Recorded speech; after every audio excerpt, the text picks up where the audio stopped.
"You're in the wrong place, lady." That's what one of the young soldiers said the moment she walked into the training range. A few of them laughed, not cruelly, just casually. The way people laugh when they think they're sure about something. She wore no uniform, no rank on her chest, just a silver windbreaker, simple jeans, and a worn leather bag. She looked like a tourist, but there was something about her walk. She didn't stroll like a civilian. She moved like she knew the place. Like her body remembered what her face refused to show. One soldier nudged the other. "Must be here for the Instagram pictures." Another smirked. "She even know how to load a magazine." The laughter grew louder. She didn't answer. Didn't even flinch. Just kept walking straight to the target control panel. She placed her hand on the scanner. The machine paused, then blinked. Red lights, warning tones. Biosignature matched. Call sign, Widow Mark, reactivated. And just like that, the room fell silent. The soldiers stared. Someone whispered, "Widow Mark, that's real." She didn't look back, didn't react. She just stood there like she'd done this before. Maybe too many times. Her name was Marin Weiss. 35 years old, European, black hair tied back. .com, unreadable eyes. Small, slim frame, but solid. Grounded. She had registered with a civilian ID for recreational shooting.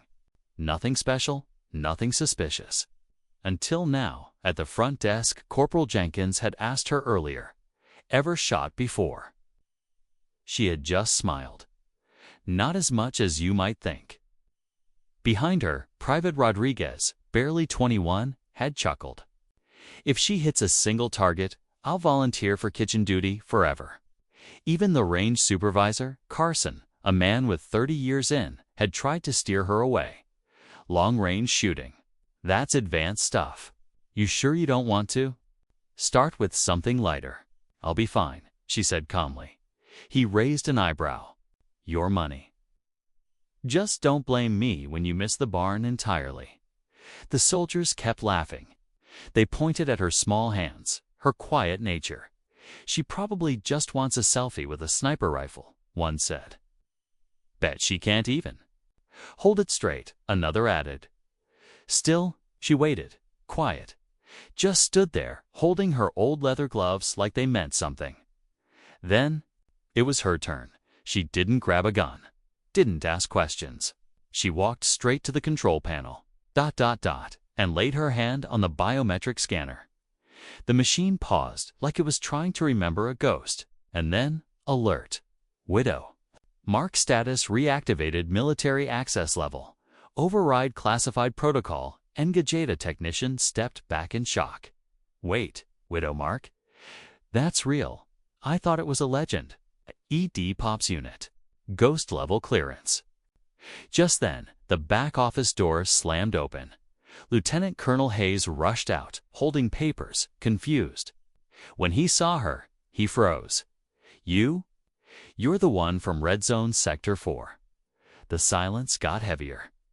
Everyone stared at the woman they'd just mocked. The air changed, like a storm was about to begin, and they were all standing in its path. The biometric scanner still glowed red. The screen flashed again. Widow Mark status, reactivated, last active, 2012. Mission classified. Everyone stared. No one laughed anymore. Lieutenant Colonel Hayes stepped closer. His voice dropped to a whisper, but everyone heard him. "You survived Sector 4, he said. "You're the ghost who led a squad out of a kill zone and vanished." A few soldiers took a step back. Even Carson, the hardened range supervisor, checked the screen again, hands slightly shaking. This system is military grade. It shouldn't even respond to civilians," he murmured. "And this protocol? It was shut down years ago." But the woman standing in front of them didn't flinch. She didn't look surprised. She simply said, softly, "Sometimes systems remember what people want to forget." Staff Sergeant Martinez approached carefully. He had seen combat, lost friends, buried more than he could count. "Widow Mark," he said. "That was a solo. Designation: you went in alone. No rescue, no record." He paused. "Those missions, they weren't supposed to exist." The silence said what no one dared to ask. "Who is she?" Then Marin spoke. "My name is Marin Weiss," she said. "But most files won't say that. They only kept the code Widow Mark." She stepped to the rifle wall. Didn't choose anything fancy. No custom scope, no sniper setup. She took a standard rifle. Old model, didn't adjust it. Didn't even check the sights. She just whispered, "I want to see if I can still maintain 800-meter accuracy." The young soldiers blinked. 800 meters. That wasn't just far. That was elite sniper level. Most professionals struggled to maintain it. Civilians didn't even attempt it. She stepped into the firing lane. The room went still. Not a single voice. Not a footstep. Not a cough. Just her breath. And the distant memory of someone who used to be more than human. 6 shots, one after the other. No pause. No adjustment. No wasted motion. Just the rhythm of years. Every bullet hit dead center. One of the soldiers gasped. Another stared at the digital readout. Stunned, the screen lit up. Tactical pattern matched.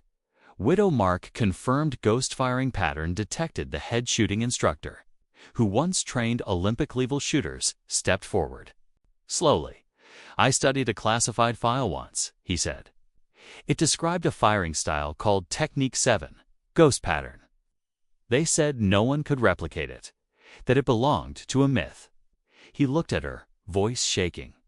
"That was you, wasn't it?" Marin didn't answer right away. Her gaze drifted. Her eyes far away now.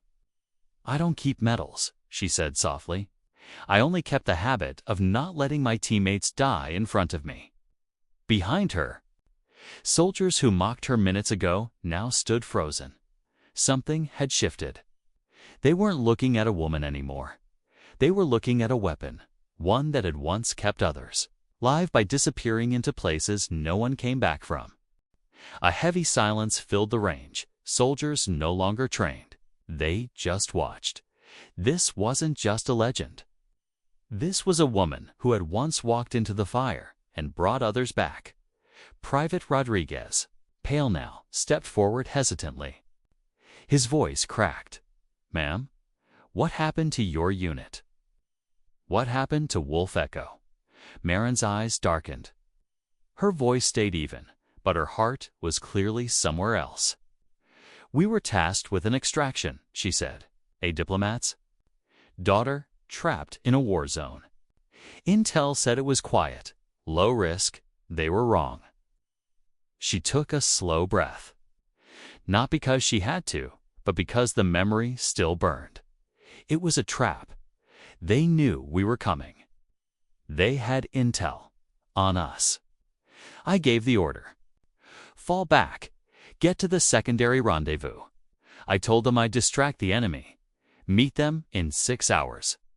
Sergeant Martinez whispered, "But you didn't make it, did you?" "I made it," Marin said, "but not to the rendezvous. Point. If I had gone there, the enemy would have followed. They would have wiped out my team." So she made a decision. One no soldier ever wants to make. She turned away from her team and ran deeper into enemy territory, alone. She made noise. Left tracks. Made them believe the entire unit was headed south, and they followed. "I fought my way out," she continued. 3 days, alone. By the time I reached safety, my team had already been declared Kia, and I was presumed dead. Martinez looked down at his tablet. The system was unlocking fragments from a sealed archive mission report. Extraction? Successful. Civilian casualties, 0. Friendly casualties, 0. Operator status, MIA, presumed Kia. Colonel Hayes stepped forward again, stunned. You fought your way through enemy lines, alone, and still completed the mission. Marin didn't smile. She didn't nod. She just said, surviving isn't the same as living. For 12 years, she had lived in the shadows. No name, no rank, no official existence. She had drifted from place to place, making sure the skills never faded, making sure the silence didn't drown her. And now, standing on a civilian range, her identity accidentally reactivated. The ghosts had returned. The system had remembered her, even if the world had not. Young Rodriguez stepped forward again, quieter this time. Ma'am, why didn't you ever come back? She looked at him gently. Because sometimes being a hero means letting the world forget you ever existed. It means the people you protected get to live freely. The atmosphere on the range was no longer tense. It was reverent. The soldiers weren't staring at a mystery anymore. They were standing before a legacy. Colonel Hayes offered her the chance to come back, to rejoin, to reclaim her rank, her identity, her honor. She declined. I'm not coming back, she said. I'm not looking for a title. I just came here to see if I still remember who I was. She asked for only one thing, a small object from storage. A bullet. It wasn't ordinary. It had never been fired. It was engraved with the words, "Save one person. That's enough." Her team had made it for her after the 13th mission. A symbol, a promise, a reminder of why they fought. She had carried it in every operation after that. Not for luck, but for purpose. Before she left the facility, Marin left a handwritten note on Carson's desk. It read, "If you meet someone who speaks little, don't laugh. They may have said too much to the people who never came home. The quietest one in the room might be the one who screamed the loudest when it mattered most." 1 week later, Range Number 9 got a new plaque. Just a simple engraving, Widow Mark, the one who needs no orders. The same young soldiers who once mocked her. They began treating every civilian with quiet respect. Rodriguez transferred to search and rescue, vowing to save lives, not just train for war. Carson, who once rolled his eyes at walk-ins, now kept Marin's note in his drawer. Whenever a new face walked in, he remembered. Skill can be taught, but character, that's earned in silence, where no one sees and no one claps. Sergeant Martinez retired 6 months later. But before leaving, he added a line to the training manual. The most dangerous person in the room is often the quietest. Not because they're hiding something, but because they've already seen enough darkness for 100 lifetimes. The system never deactivated her profile. She never returned. But late at night, Hayes and Martinez would wonder, where was she now? Did she find peace? But they knew the truth. People like Marin Weiss don't retire. They just move differently. They walk streets no one notices. They guard shadows no one enters. They are the shield. Between innocence and the dark, Colonel Hayes filed a final report. Preserve Widow Mark protocols. If another like her ever appears, don't question them. Stand back and let them work. The reply came in one sentence. Understood. There are others. We're watching.